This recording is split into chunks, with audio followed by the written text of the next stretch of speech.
Aujourd'hui, on va décoder un sujet indispensable du WSET2, c'est les termes d'étiquetage en France. Tu vas comprendre enfin la différence entre un Bordeaux Sup, un Bordeaux supérieur, un premier cru, un Beaujolais village ou même un Alsace Grand Cru. J'en profite pour te rappeler que tu peux t'entraîner sur notre application Vino WSET2. Il y a des centaines de questions d'examen, des fiches de cours, une interface pour suivre ta progression et cartonner le jour de l'examen. D'ailleurs, en ce moment, tu peux même tester l'application gratuitement avec un questionnaire par jour. Allez, c'est parti. Alors, le système français, il y a 3 niveaux de base à connaître. C'est que, de manière générale d'ailleurs en France, en lisant l'étiquette, on comprend d'où vient le vin. Les 3 niveaux à retenir. Dans l'ordre, c'est le premier AOC-AOP, c'est-à-dire appellation d'origine contrôlée ou protégée. C'est les plus réglementés, le terroir est précis et les cépages imposés. Ensuite, plus large, on va avoir les IGP ou vins de pays, indication géographique protégée, un peu plus de liberté sur les cépages ou les assemblages, ou tout au fond, les vins sans IG. Donc c'est des vins de marque, d'assemblage ou de différentes régions. D'ailleurs, je précise qu'on peut avoir des vins issus d'appellations extrêmement prestigieuses en vin de France, parce que des vignerons ont fait le choix de renoncer au cahier des charges pour avoir plus de liberté dans leur création. Petit fun fact, tu verras parfois les deux mentions AOC et AOP, mais en fait c'est la même chose. AOP c'est juste la version européenne qui est un peu plus récente, mais les vignerons, en bon français, resteront toujours attachés à leur bon vieux AOC. Si on avance dans une autre région française qui est la Bourgogne, là la hiérarchie est plus claire. Il y a 4 niveaux à connaître. Si on commence tout en bas, le premier c'est Bourgogne AOC, c'est l'entrée de gamme, ça couvre vraiment toute la région. Si on monte en qualité, on peut voir village, et alors là les villages ont leur propre appellation, comme Meursault, Pommard, Gevrey-Chambertin, pour citer les plus célèbres. Et à chaque fois, c'est un caractère assez particulier. Le troisième niveau, c'est ce qu'on appelle les premiers crus. Donc, parmi les appellations village, il y a certains très bons vignobles qui sont appelés premiers crus. On peut citer, par exemple, l'exemple qui, me semble-t-il, est dans le manuel, le Pommard premier cru, les Rugiens. Et si on monte vraiment encore plus haut dans la hiérarchie, là, on va avoir le grand cru, c'est l'élite. Il y a 33 vignobles exceptionnels qui vont avoir droit à cette appellation. Et pour citer les plus célèbres, on peut avoir Montrachet Grand Cru, Chambertin, Corton. Petite astuce mémoire, il faut penser que la Bourgogne, c'est 4 marches d'escalier.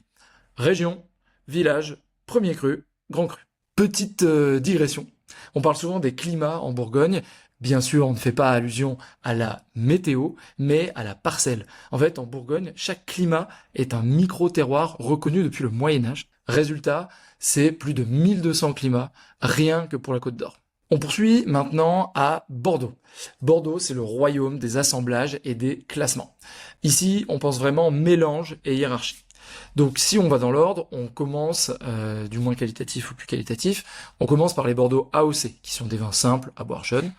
Un peu au-dessus, on a les Bordeaux supérieurs, on appelle en général Bordeaux Sup, avec un peu plus d'alcool, plus de structure.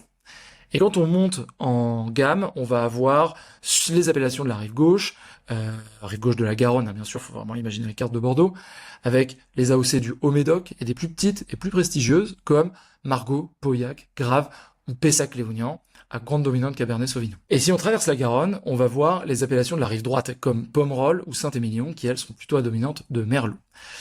On peut aussi voir Grand Cru ou Grand Cru classé sur les bouteilles, et en fait ça fait référence à des classements qui vont être différents selon la zone. Et alors là c'est là où ça devient technique. Si on regarde dans le Médoc, le Médoc plus le Sauternes, on va se baser sur le célèbre classement de 1855 qui a été créé pour l'exposition universelle de Paris, qui a par ailleurs jamais été révisé depuis, et qui classe les 61 vins rouges classés du 1er au 5e grand cru classé, dont les fameux Château Lafite Rothschild, Latour, Margaux, Mouton Rothschild et Aubryon. Pour les vins du Médoc non classés dans ce classement, il va y avoir un classement différent qui s'appelle le classement des crus bourgeois. C'est en général d'ailleurs un bon rapport qualité-prix si vous voulez avoir des super Bordeaux dans des prix un peu inférieurs à ceux du classement de 1855. Et je vous donne aussi 2 exemples qui sont hors manuel mais qui vont vous permettre vraiment d'appréhender la complexité. On a le classement des Graves et de Pessac-Léognan, qui est un classement séparé depuis 1953, et il y a même un classement spécifique à Saint-Émilion, qui est révisé régulièrement, et c'est d'ailleurs le seul, tous les 10 ans. Alors, petit fun fact, dans ces classements, Château Mouton Rothschild a été refusé du classement premier cru en 1855, et il a fallu 120 ans de lobbying pour qu'il soit enfin promu en 1873. Alors, on peut poursuivre avec le Beaujolais. Le Beaujolais, c'est 3 niveaux, assez simples. Le premier, le moins qualitatif, c'est les Beaujolais AOC, léger, fruité, facile à boire. En deuxième, on a les Beaujolais Villages. Donc là, c'est un groupe de villages qui est devenu une AOC et qui produisent des vins un peu plus concentrés, un peu plus structurés. Et le dernier niveau de qualité, c'est les 10 crus du Beaujolais. Donc dans ces Beaujolais Villages, il y a 10 crus qui ont leur propre appellation. Les plus célèbres, c'est Fleury, Morgon, Moulin à Vent, Brouilly, etc. Et petite astuce mémoire, c'est que dans le Beaujolais, plus c'est précis, plus c'est, entre guillemets, sérieux.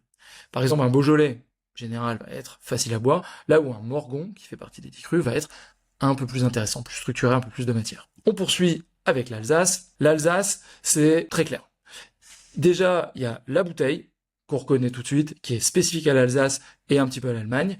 Et la spécificité de l'Alsace, c'est que c'est la seule région française où le cépage est affiché sur l'étiquette. Donc les différents niveaux qu'on va avoir en Alsace, ça va être Alsace AOC, qui est l'appellation de base qui va couvrir toute la zone. Ensuite, on va avoir l'Alsace Grand Cru AOC, qui est le niveau supérieur, avec 51 terroirs précis, des cépages nobles comme le Riesling, le Pinot Gris, le Gewürztraminer ou le Muscat. Et on peut aussi voir sur les étiquettes la mention vendange tardive, qui là fait en général allusion à un vin doux à partir de raisins surmûris. Donc petite astuce, si tu es en France et que tu vois un cépage écrit sur une étiquette française, 99% de chances que tu sois en Alsace.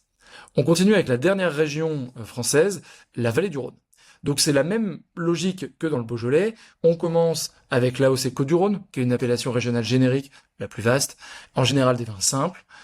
Ensuite, on a les AOC Côte-du-Rhône Village. De nouveau, plusieurs villages du Rhône Sud ont l'appellation, avec des vins un petit peu plus complexes. Et si on avance, encore dans la qualité, on va avoir les crus de la vallée du Rhône.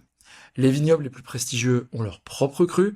On pense notamment à Crozes-Hermitage, Hermitage, Côte-Rôtie, Condrieu, Châteauneuf-du-Pape, qui, a priori, devraient évoquer quelque chose à chaque amateur de vin.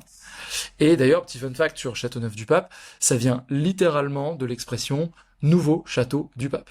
En fait, c'est à l'époque où le pape Clément V a déplacé la papauté à Avignon, au XIVe siècle, et en fait, les moines ont planté de la vigne tout autour. Ce qui fait qu'aujourd'hui, dans cette appellation, il y a 13 cépages autorisés. Voilà, c'est tout pour aujourd'hui. Bonne révision, et à très vite pour une nouvelle vidéo.